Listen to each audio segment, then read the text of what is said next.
Ouais, c'est gâté, sortez-moi sûrement. Tony Pacheco envoie un message fort à Draman. Donc, je vous laisse regarder la vidéo par vous-même. Likez, commentez et partagez la vidéo. Tu me rappelles Draman Ouattara, tu me rappelles l'AAK. Voilà pourquoi j'ai titré aux religieux de Draman. Parce que ne mélangez pas mon combat à vos questions de religion.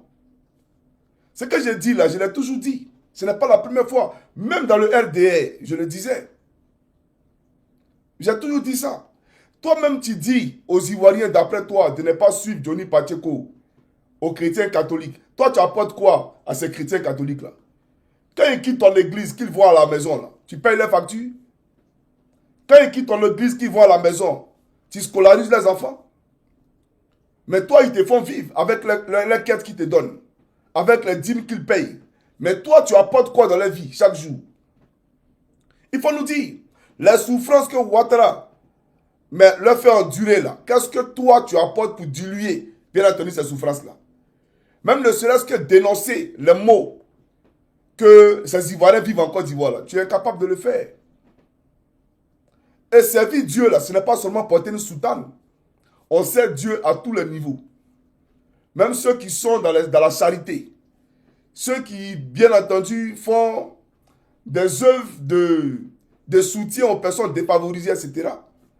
Eux aussi, c'est leur manière à eux de soutenir l'Éternel.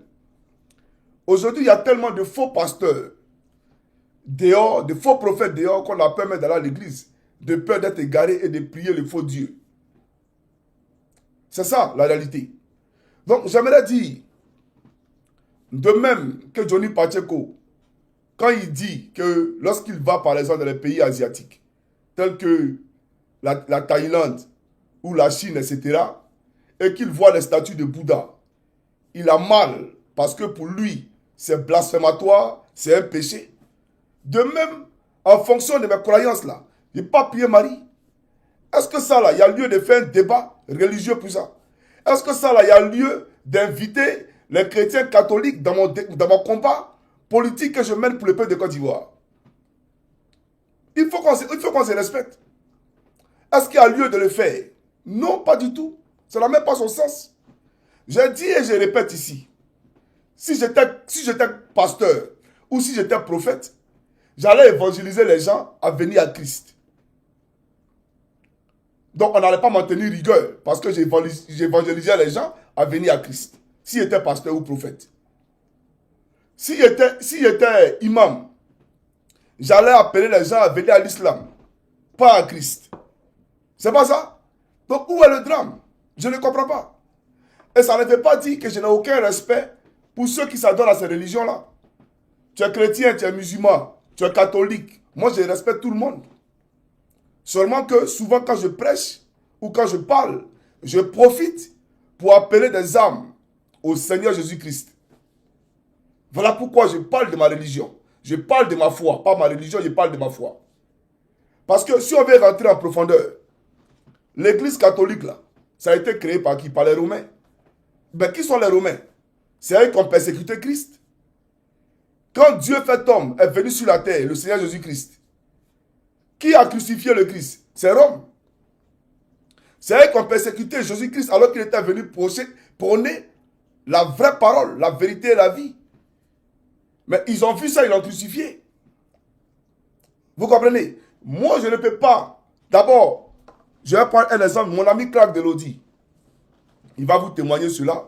Et j'ai mon ami aussi qui est aux États-Unis, un Burkinabé, qui est musulman. Clark Delodi, il est chrétien catholique. Souvent, quand on discute, et il me dit, Marie va me visiter. Il dit, moi, je l'attends. Ta Marie dont tu parles, je l'attends. Mais moi, je te demande de venir à Jésus. Ça, c'est le débat que j'ai souvent avec Clark. Mais hors caméra. C'est ma croyance à moi. Je crois en Jésus. Et pour moi, il est le seul et unique Dieu. Et il n'y a pas une autre personne à qui on doit parler. Il n'y a pas d'intermédiaire pour moi. Tu veux parler à Jésus, tu fléchis les genoux, tu lui parles directement. Il n'y a pas un canal par lequel on doit passer. C'est pas ce qu'il nous a enseigné. Quand il est venu mourir sur la croix là, d'accord, il dit que nul ne peut aller au ciel en passant par lui. Il n'a pas eu de passer par quelqu'un d'autre qui a lui parlé. Il dit nul ne peut aller au ciel en passant par lui.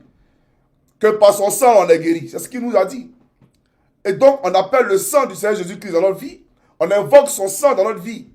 Tout simplement. En quoi est-ce que vous, là, vous êtes différent des bouddhistes? Quand vous partez fléchir genoux devant des statues, vous êtes différent des bouddhistes comment? Vous n'êtes pas différent des bouddhistes? Dans statue là, mais soyons sérieux les gars. Et j'ai le droit de dire à mes frères de venir à Christ. De venir au vrai Christ. Et que ne fléchissez pas genoux devant les statues. Et je me rappelle, à l'époque, j'ai fait une vidéo. Et il y a un prêtre qui est sorti pour me répondre.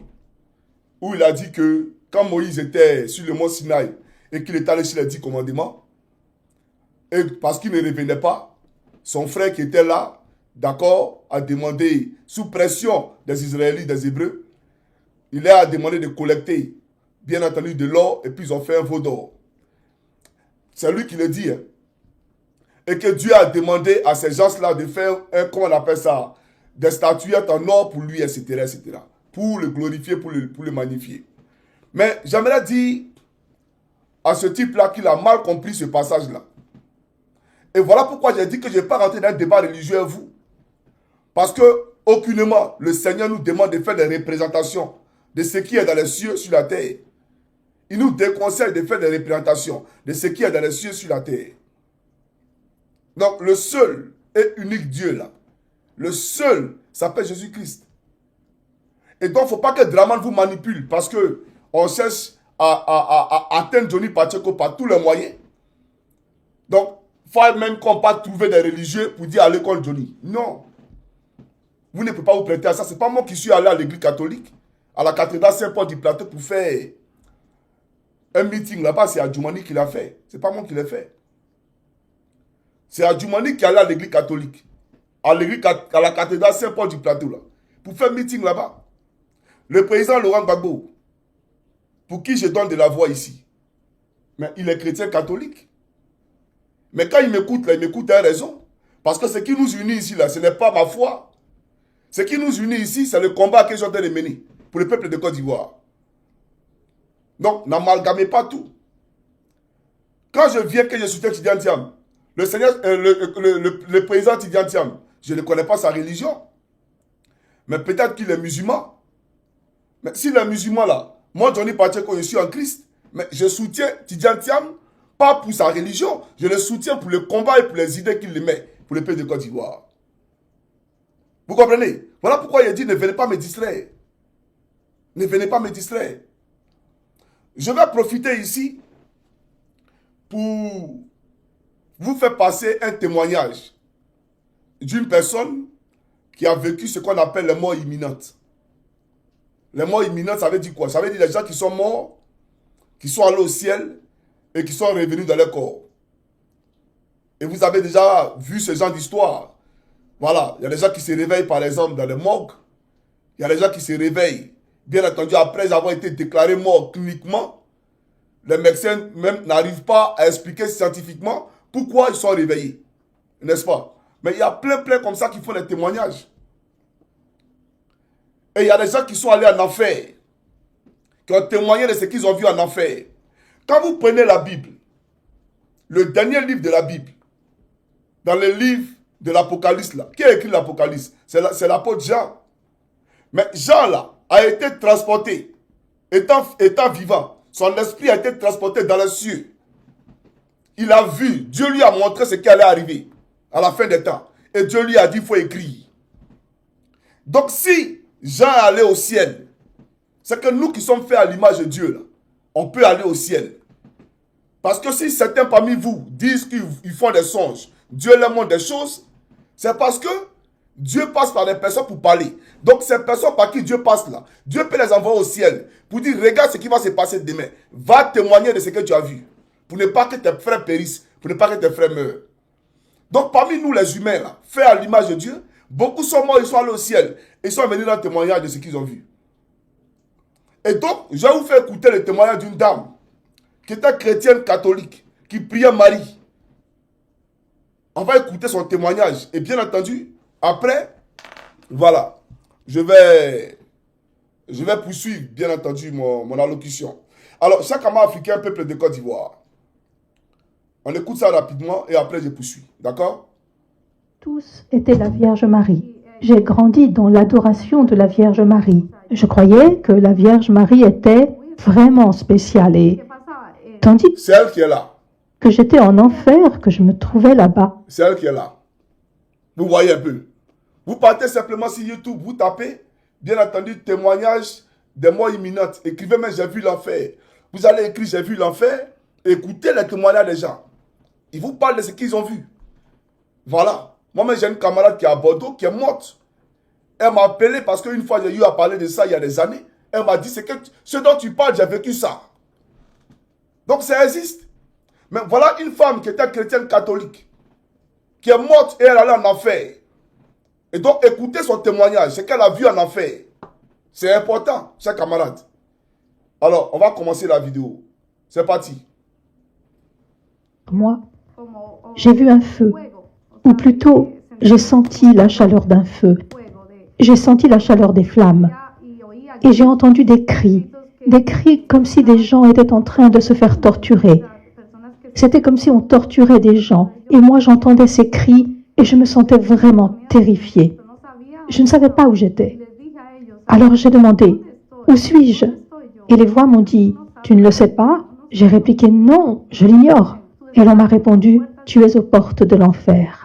Voilà. Là, je ne suis pas allé devant parce qu'elle était dans un bus. Le bus a eu un accident. Et elle est morte. Et elle est sortie de son corps. Elle voyait les gens qui étaient attroupés autour de son corps, qui essayaient de la secourir, tout et tout. Elle essayait de rentrer dans son corps et n'a pas pu. D'accord? Et elle a été transportée, bien entendu, aux portes de l'enfer. Pour ne pas faire trop long, voilà pourquoi je suis allé directement là-bas. Maintenant, écoutez son témoignage quand elle était en enfer. C'est important. Suivez.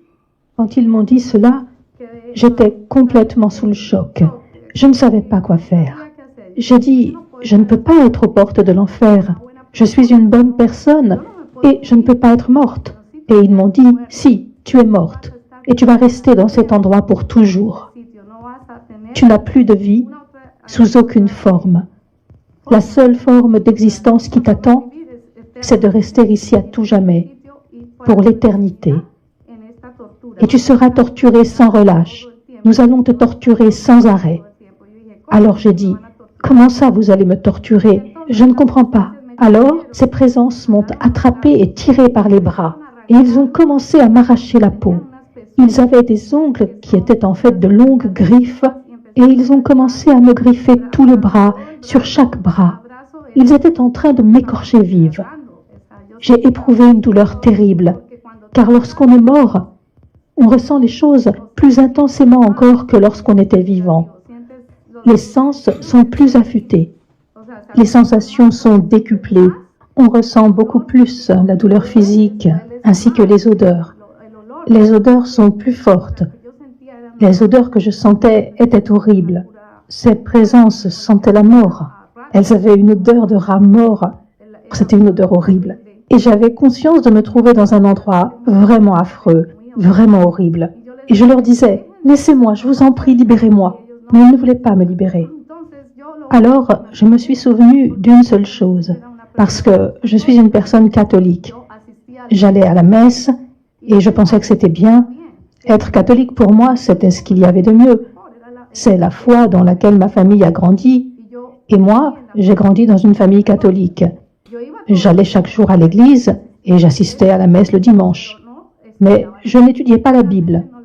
Je ne la lisais pas vraiment. Je me contentais d'écouter la messe et de lire la partie que le prêtre utilisait pour son sermon. Et c'était tout. Je n'allais pas au-delà, je n'étudiais pas la Bible de manière plus approfondie. Donc, on peut dire que j'étais une catholique qui allait à l'église et qui avait l'air d'être chrétienne. Je veux dire que je n'étais pas vraiment chrétienne. Je ne l'étais que par tradition. J'allais le dimanche à la messe et voilà. Mais cela s'arrêtait là. Je ne faisais rien de plus. Et ma maison était remplie de statuettes. Il y avait partout des représentations de la Vierge Marie, de Sainte Thérèse, de Saint Martin, le patron des pauvres, de Saint Grégoire, etc.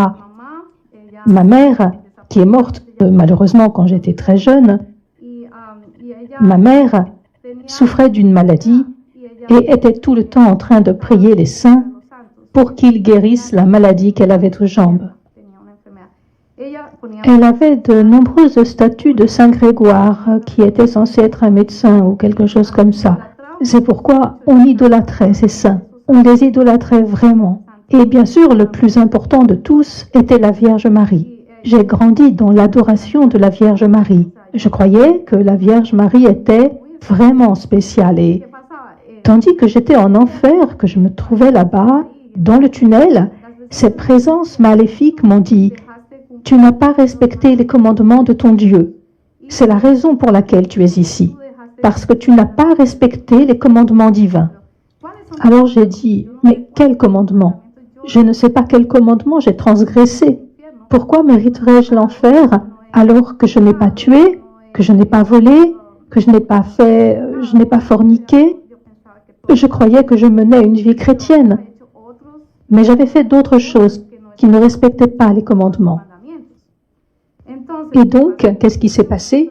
Alors qu'ils étaient en train de me torturer, de m'arracher la peau, la seule chose à laquelle j'ai pensé a été le Notre Père. Vous savez, dans l'évangile de Marc, dans la Bible, je me suis dit, je vais me mettre à prier. Et j'ai récité, Notre Père qui es aux cieux, que ton nom soit sanctifié. Et plus je récitais, plus les démons me torturaient. Ils m'écorchaient encore davantage. Et je criais, mais je continuais, j'insistais, je disais, non, je ne resterai pas ici. Je sais qu'il y a un Dieu qui va me pardonner. Je sais qu'il y a un Dieu qui va faire preuve de miséricorde et me sortir de cet enfer. Je ne peux pas rester ici pour l'éternité. C'est impossible que je passe l'éternité en enfer. Et j'ai continué, jusqu'à ce que je termine le Notre Père. Et lorsque j'ai eu fini le Notre Père, je me suis souvenu que le seul nom qui est au-dessus de la terre, au-dessus de tout l'univers, est le nom de Jésus. Alors je leur ai dit, je connais un nom qui est au-dessus de la terre et de l'univers et qui est plus puissant que vous. Et je vais prier en m'adressant à lui pour qu'il me fasse sortir d'ici, qu'il me libère de cet enfer. Et il me répondait, non, non, non, tu vas rester ici. Abandonne tout espoir. Tu resteras ici pour toute l'éternité. Et moi je disais, non, je sais que si je me tourne vers lui, il m'entendra et me sauvera. Alors j'ai commencé, j'ai dit, Jésus, je t'en prie, sauve-moi. Et au début, il ne s'est rien passé. La première fois, il ne s'est rien passé. Je l'ai invoqué une seconde fois et il continuait de me dire, non, tu ne sortiras pas d'ici. Tu vas rester ici pour toute l'éternité. Et la seconde fois, j'ai dit, Jésus, s'il te plaît, aide-moi. Je t'implore de me pardonner mes péchés. Pour tout ce que j'ai fait de mal dans ma vie, pardonne-moi. Je me repens de mes mauvaises actions. Si je n'ai pas traité quelqu'un comme il faut, si j'ai négligé l'un de tes commandements, si j'ai transgressé un de tes commandements, je t'en demande pardon. Montre-moi le chemin que je dois suivre. Indique-moi le chemin qui me permettra de me purifier et d'être auprès de toi. Je ne veux pas rester ici. Et j'ai répété à nouveau, Jésus, je t'en prie, sauve-moi. Mais il ne s'est rien passé non plus. Et tout ce temps, je pleurais en réclamant la miséricorde divine. Et j'étais en train de me faire traîner vers l'arrière, au fond du tunnel. Il s'apprêtait à me jeter dans le feu, dans les flammes éternelles. Je sentais que j'étais sur le point de brûler. Les flammes étaient déjà presque sur mon corps. Et à ce moment-là, la seule chose que j'ai réussi à dire fut « Jésus, je promets de te suivre pour toute la vie. Toute ma vie, je ne suivrai plus que tes enseignements. Je suivrai ta parole. Je te promets que je te serai fidèle. Donne-moi seulement une opportunité, une seule chance de continuer à vivre pour pouvoir changer mon existence. Mais sauve-moi, fais-moi sortir d'ici. Libère-moi, s'il te plaît. » Et à ce moment-là, les démons ont disparu. Ils m'ont rendu ma liberté. Et j'ai pensé, waouh, qu'est-ce qui se passe? Quelque chose s'était produit et je n'étais plus dans le tunnel. Le tunnel s'était ouvert et à présent il y avait un chemin magnifique. J'avais l'impression de marcher au milieu d'un jardin rempli de fleurs, des fleurs divines, d'une beauté incroyable. De toute ma vie, je n'avais jamais vu de fleurs comme celle-ci.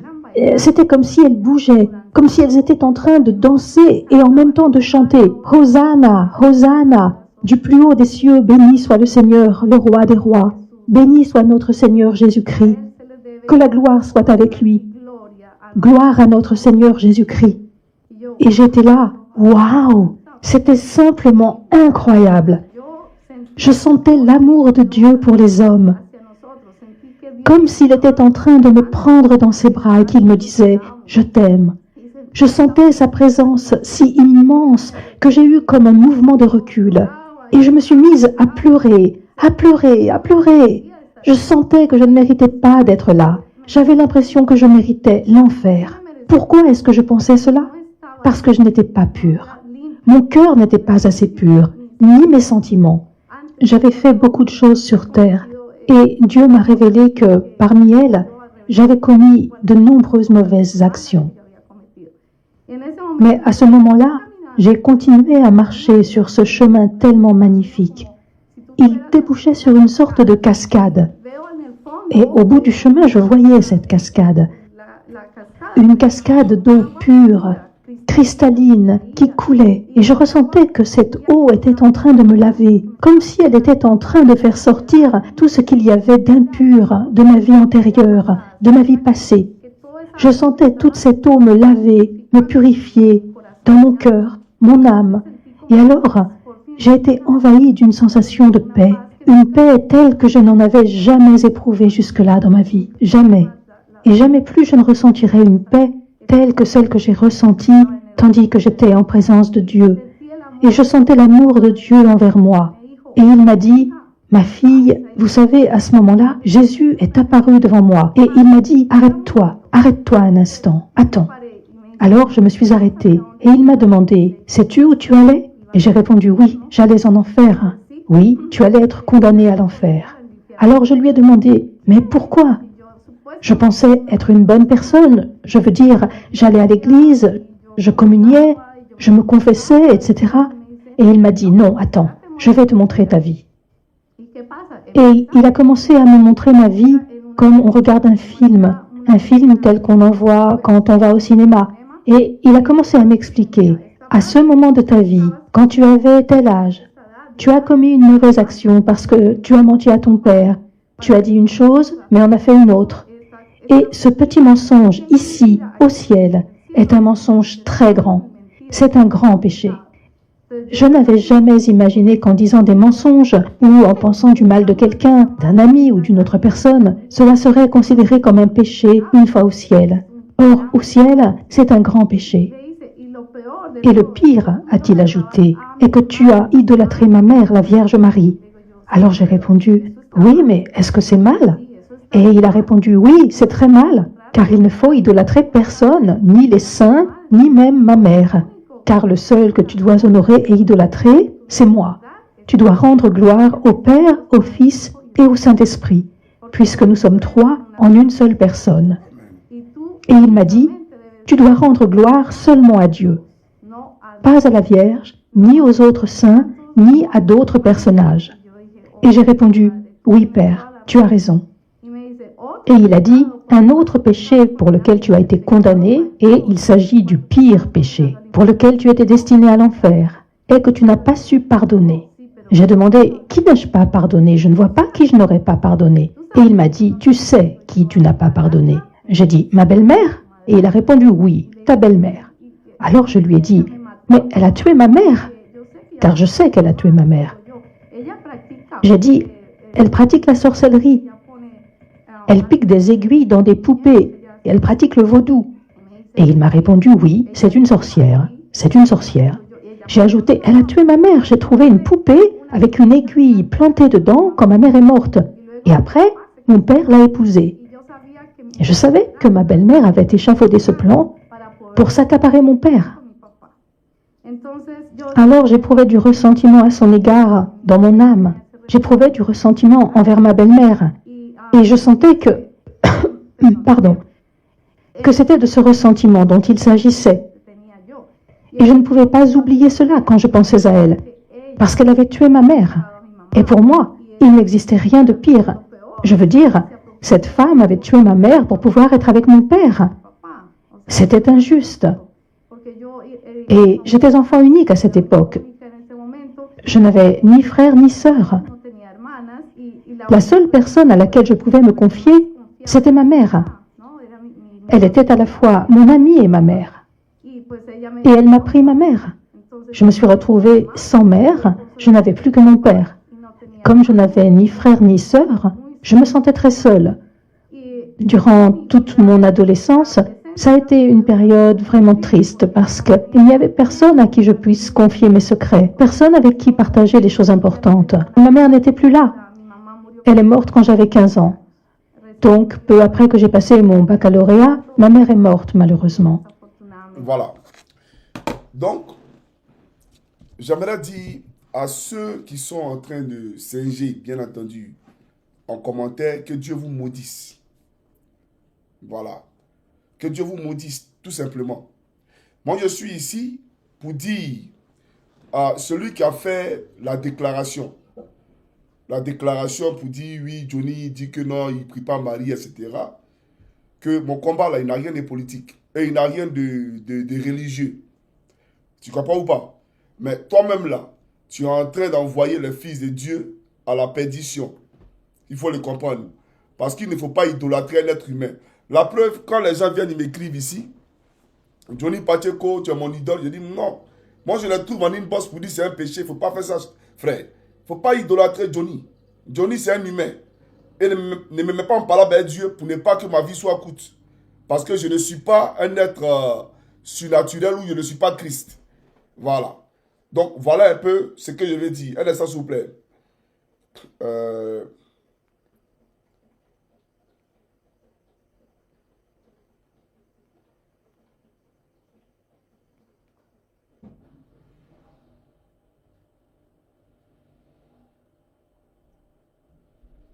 Voilà. Ici, là, vous qui dites que vous êtes prêtre catholique, là, regardez ici. Prêtre catholique. Je pense que lui, là, c'est votre patron, non? C'est le pape, n'est-ce pas? Mais il a béni, d'accord, un mariage homosexuel. Bénédiction des couples homosexuels. Voilà, donc ne venez pas me distraire. Vous, les prêtres catholiques, là. Moi, je mène un combat contre Draman. Ok? Et pendant que je parle, je profite pour dire aux Ivoiriens de donner leur vie à Christ. C'est tout. On a tous fait des péchés. On pêche tous les jours. Mais on prie sans cesse pour ne pas faire. D'accord? Mais si vous n'allez pas au ciel, ne conduisez pas le Fils de Dieu dans les feux de la GN où vous allez. C'est ça la réalité. Parce que c'est l'homme. Moi, quand j'étais adolescent, en classe de CE2, j'étais à Ouangolodougou. Et j'étais catholique. J'ai fait ce qu'on appelait le catéchèse. Et j'étais même dans l'étude de CVAV. En deuxième année de mon cours de baptême, l'abbé Gaëtan, qui était un Nigérian, plus un prêtre italien, voilà, donc un blanc, à Ouangolodougou, ont voulu nous prendre pour nous envoyer, d'accord, à faire que ce Dougou pour aller au séminaire, pour devenir prêtre. Mon père s'est opposé farouchement. Aujourd'hui, je dis merci à mon père. Je dis merci à mon père parce que c'est l'Esprit de Dieu qui est passé au travers de mon père pour m'empêcher d'aller là-bas. Tout simplement. Donc, je dis, je ne suis pas d'accord que vous priez Marie, la statue. Et quand je parle à mes mères ici, c'est parce que j'aime mes mamans. Je les aime. D'autres, elles peuvent le faire sans pour autant savoir, bien entendu, la portée de ce qu'elles sont en train de faire. Elles peuvent ne pas le savoir. Elles peuvent le faire par inadvertance. Donc, moi, quand je viens ici, c'est pour leur dire, maman, ce dans quoi vous êtes là, quittez dedans. Mes beaux-parents à l'époque, à Yopougon, une famille baoulée, dans la maison avec Marie, mais quand ils venaient, ils disaient ça, que je ne suis pas d'accord avec ça là. Donc, c'est ma conception à moi, c'est ma foi à moi. Donc, ne venez pas mélanger ça pour dire Johnny a blasphémé. Pourquoi les bouddhistes qui sont en Côte d'Ivoire là, ils ne viennent pas me dire qu'il a blasphémé? Puisque quand ils parlent de Bouddha qui est en Thaïlande, ou bien Bouddha qui est en Chine, et aussi ils prient Bouddha en Côte d'Ivoire là-bas. Ils prient Bouddha en Côte d'Ivoire. Pourquoi ils ne viennent pas pour dire qu'il est blasphémé?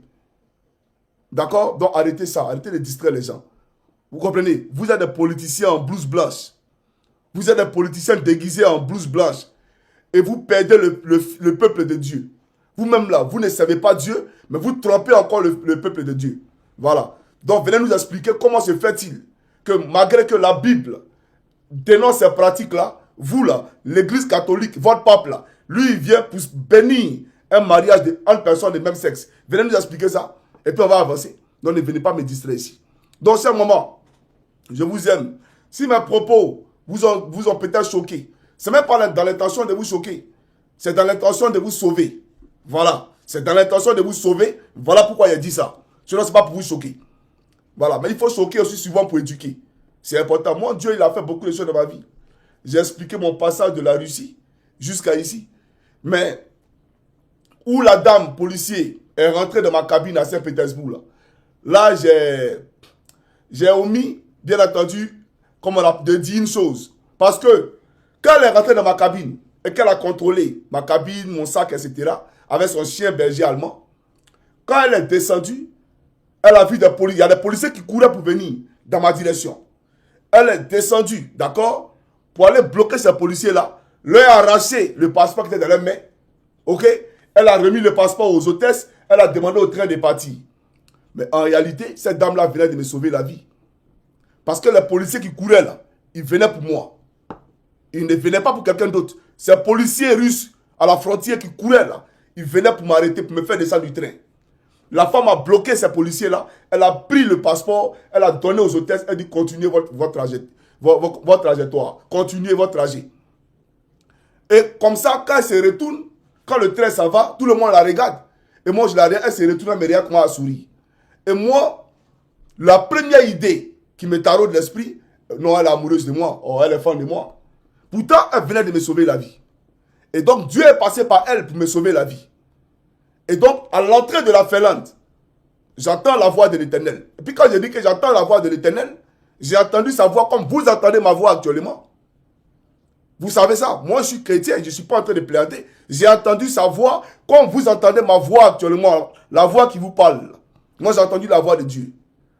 D'accord? Et Dieu, et tous les scandales qu'il a fait en Finlande ici, pour retourner de mon pays. J'ai annulé ma demande d'asile 2 fois.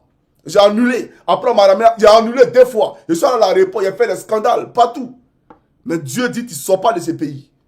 Le même jour où j'ai écrit à l'ONU, à l'IOM, pour pouvoir retourner de mon pays, le même jour, à la même heure, on m'a donné les papiers pour rester en Finlande ici. Le même jour, à la même heure, le Seigneur m'a donné les papiers pour qu'il reste en Finlande ici. D'accord? Donc là, vous n'allez pas venir me distraire. Moi, on m'a poignardé à Paris. 8 coups de couteau.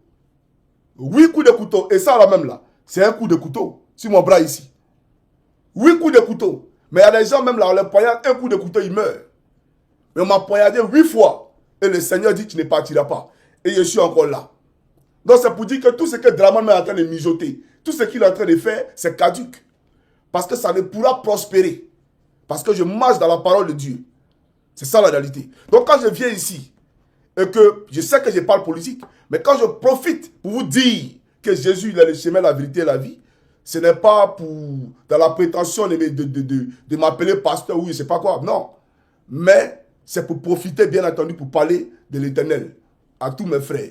C'est ça la réalité. Voilà. Sinon, le combat que je mène, là, moi je risque ma vie pour eux. Vous ne risquez pas votre vie pour quelqu'un. Qu'est-ce que vous dites à Ouattara? Vous ne dites pas quelque chose à Ouattara. Moi, je pense même que je porte plus la voix de ce peuple-là que vous, qui êtes à l'église catholique en Côte d'Ivoire là-bas. Je pense que je dis plus ce que le peuple pense dans son cœur là, que vous qui portez les soutanes. Vous comprenez? Voilà. Donc, priez pour que Dieu vous donne la sagesse. Priez, bien entendu, pour qu'il vous parle. Et n'éloignez pas, bien entendu, ces gens-là de Dieu. Voilà. Sinon, quand ils sont dans leur maison, là, en dehors de vous donner leur argent, puis vous vivez bien, des pasteurs immensément riches, des prêtres immensément riches, pendant qu'eux, ils ont faim, ils sont dans la pauvreté, là. Vous n'avez rien changé de leur vie. Moi, au contraire, quand je vais à Abidjan, je visite des orphelinats, mais je le fais dans le secret. Moi, quand je sors de ma maison, même en Europe ici, si Blanc me demande, à lui donner. Voilà, ce n'est pas dessin animé qui me dira le contraire. Il faut lui demander. Quand il marche lui-même là, dans les métros, quand il voit les Blancs, tout ce qu'il y a 6 mois, il donne. Moi, je suis comme ça. À Abidjan, quand moi, il sort, dans ma poche, c'est qu'il y a 6 mois, il donne. Il distribue aux gens. Voilà, parce que c'est mon cœur qui est comme ça, c'est naturel. Peut-être que c'est mon défaut, mais bon, je l'accepte, tout simplement. Donc, tu n'es pas plus bon que moi, tu n'es pas plus gentil que moi, et tu ne risques pas ta vie pour le peuple de Côte d'Ivoire que moi. Voilà. Donc, je n'ai rien contre ta religion catholique. Il faut la continuer. C'est toi qui vois. Mais je dis à mes mères, je dis à mes frères et à mes soeurs, qu'ils soient musulmans, chrétiens, bouddhistes, etc., que le chemin, la vérité et la vie, c'est le Seigneur Jésus-Christ. Voilà. C'est lui, Dieu fait homme. Tout à l'heure qu'elle a témoigné, elle vous a dit, le Père, le Fils et le Saint-Esprit en une seule personne. En une seule personne. Donc c'est Jésus. Voilà. C'est lui, Dieu fait homme. Tout simplement. Donc je ne suis pas ici pour évangéliser quelqu'un. Je ne suis pas ici pour parler, bien entendu, de l'évangile. Mais j'ai dit aux soi-disant religieux, là, foutez-moi la paix, s'il vous plaît. Voilà. Maintenant, si Drama vous a envoyé, laissez ce côté-là, puis venez, on parle politique. Parce qu'on peut servir Dieu sur différentes formes. Moi, avant, quand je suis rentré en Finlande, je fumais la cigarette. J'ai quitté la Côte d'Ivoire en fumant la cigarette. J'ai arrêté la cigarette parce que j'ai dit au Seigneur que mon corps est son temple. Et je n'ai pas fait comme ceux qui viennent et puis ils prenaient un paquet par jour. Après, ils prennent demi-paquet par jour. Après, ils prennent... Non! J'ai fléchi, j'ai mis un peu, il a dit, ce corps-là, il est ton temple. Plus jamais, cigarette va rentrer à l'intérieur. Et puis, j'ai arrêté un coup. Et jusqu'à aujourd'hui, là, tranquille. Je ne fume pas. Voilà. Donc, si quelqu'un est capable de faire ça pour Dieu, il ne va pas venir s'amuser avec, bien entendu, sa parole. Donc, chaque Ama africain peut les Côte d'Ivoire. Que Dieu vous bénisse. On retourne à la politique. C'était pour vous une parenthèse. Sinon, Gédéon, là. Gédéon dit ça tous les jours. Hein. Il a Abidjan là-bas.